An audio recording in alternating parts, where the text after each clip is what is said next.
ಬೆಂಗಳೂರಿನಲ್ಲಿ ರೈಲ್ವೆ ಕಾಮಗಾರಿಗಳನ್ನು ಪರಿಶೀಲಿಸಿದ ಅಶ್ವಿನಿ ವೈಷ್ಣವ್ ವಿಧಾನಸೌಧ ಬಸವಸೌಧ ಆಗಬೇಕೆಂದು ಸಿಎಂ ಇಬ್ರಾಹಿಂ ಆಗ್ರಹ. ದೇಶದ ಅತಿ ದೊಡ್ಡ ರಾವಣ ಪ್ರತಿಮೆ ನಿರ್ಮಾಣ ಆಗಿರೋದೆಲ್ಲಿ? ಎಲ್ಲ ಸುದ್ದಿಯನ್ನ ನೋಡೋಣ ಸಮಗ್ರ ನ್ಯೂಸ್ ಟಾಪ್ 9 ನಲ್ಲಿ.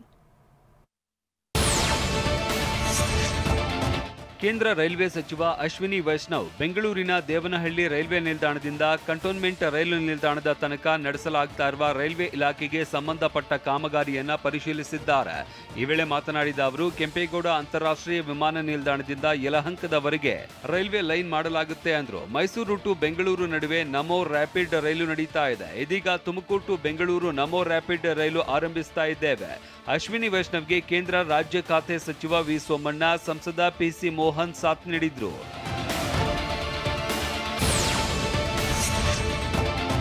ತುಮಕೂರಿನಲ್ಲಿ ರಾಯಲ್ ಮೂವಿ ಸಾಂಗ್ ಬಿಡುಗಡೆ ಕಾರ್ಯಕ್ರಮ ನಡೆಯಿತು. ಚಿತ್ರ ನಿರ್ದೇಶಕ ದಿನಕರ್ ತೂಗುದೀಪ್ ಮಾತನಾಡುವ ವೇಳೆ ವಿದ್ಯಾರ್ಥಿಗಳು ಡಿ ಬಾಸ್ ಅಂತ ಘೋಷಣೆ ಕೂಗಿದ್ರು. ದರ್ಶನ್ ಮೇಲೆ ನನ್ನ ಮೇಲೆ ಹೀಗೆ ಪ್ರೀತಿ ಇರಲಿ, ನಿಮ್ಮ ಹಾರೈಕೆ ಇರುವವರೆಗೂ ನಿಮ್ಮ ಡಿ ಬಾಸ್ಗೆ ಯಾರು ಏನು ಮಾಡೋಕ್ಕಾಗಲ್ಲ, ನಿಮ್ಮ ಜೋಶ್ ನೋಡಿದ್ರೆ ಖುಷಿ ಆಗುತ್ತೆ ಅಂತ ದಿನಕರ್ ತೂಗುದೀಪ್ ಹೇಳಿದ್ದಾರೆ.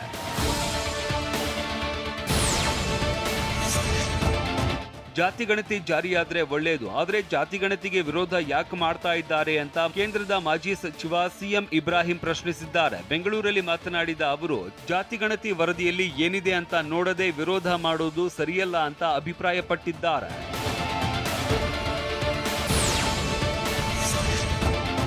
ಸಿದ್ದರಾಮಯ್ಯ ಕಾಂಗ್ರೆಸ್ ಸಿಎಂ ಅಲ್ಲ, ರಾಜ್ಯದ ಮುಖ್ಯಮಂತ್ರಿ. ವಿಧಾನಸೌಧ ಬಸವಸೌಧ ಆಗಬೇಕು ಅಂತ ಕೇಂದ್ರ ಸಚಿವ ಸಿಎಂ ಇಬ್ರಾಹಿಂ ಹೇಳಿದ್ದಾರೆ.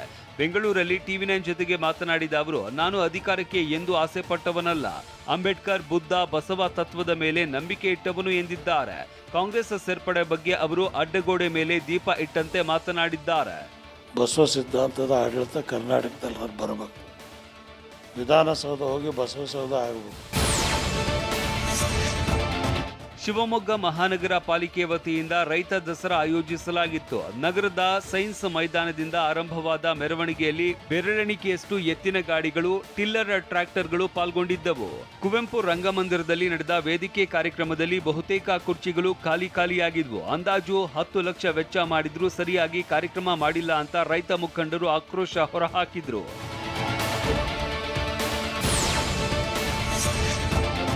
ಮರಾಠಿಯನ್ನ ಶಾಸ್ತ್ರೀಯ ಭಾಷೆಯಾಗಿ ಗುರುತಿಸಿರುವುದರಿಂದ ಭಾಷೆಯ ಅಧ್ಯಯನ ಮತ್ತು ಸಂಶೋಧನೆಗೆ ಉತ್ತೇಜನ ದೊರೆಯುತ್ತದೆ. ವಿಶ್ವವಿದ್ಯಾನಿಲಯಗಳು ಮರಾಠಿ ಕಲಿಯುವುದಕ್ಕೆ ಅವಕಾಶ ನೀಡುತ್ತವೆ. ಕೇಂದ್ರದ ಈ ನಿರ್ಧಾರವು ಮರಾಠಿ ಭಾಷೆ ಬೆಳವಣಿಗೆಗೆ ಶ್ರಮಿಸುತ್ತಿರುವ ಸಂಸ್ಥೆಗಳು, ವ್ಯಕ್ತಿಗಳು ಮತ್ತು ವಿದ್ಯಾರ್ಥಿಗಳನ್ನ ಪ್ರೇರೇಪಿಸುತ್ತದೆ ಅಂತ ಪ್ರಧಾನಿ ಮೋದಿ ಹೇಳಿದ್ದಾರೆ. ಮುಂಬೈನಲ್ಲಿ ಮಾತನಾಡಿದ ಅವರು, ಮರಾಠಿಯಲ್ಲಿ ವೈದ್ಯಕೀಯ ವಿಜ್ಞಾನ ಮತ್ತು ಇಂಜಿನಿಯರಿಂಗ್ ಅಧ್ಯಯನ ಸಾಧ್ಯವಿದೆ ಎಂದಿದ್ದಾರೆ. साथियों, नई नेशनल एजुकेशन पॉलिसी के तहत अब मराठी में भी मेडिकल और इंजीनियरिंग की पढ़ाई संभव हुई है.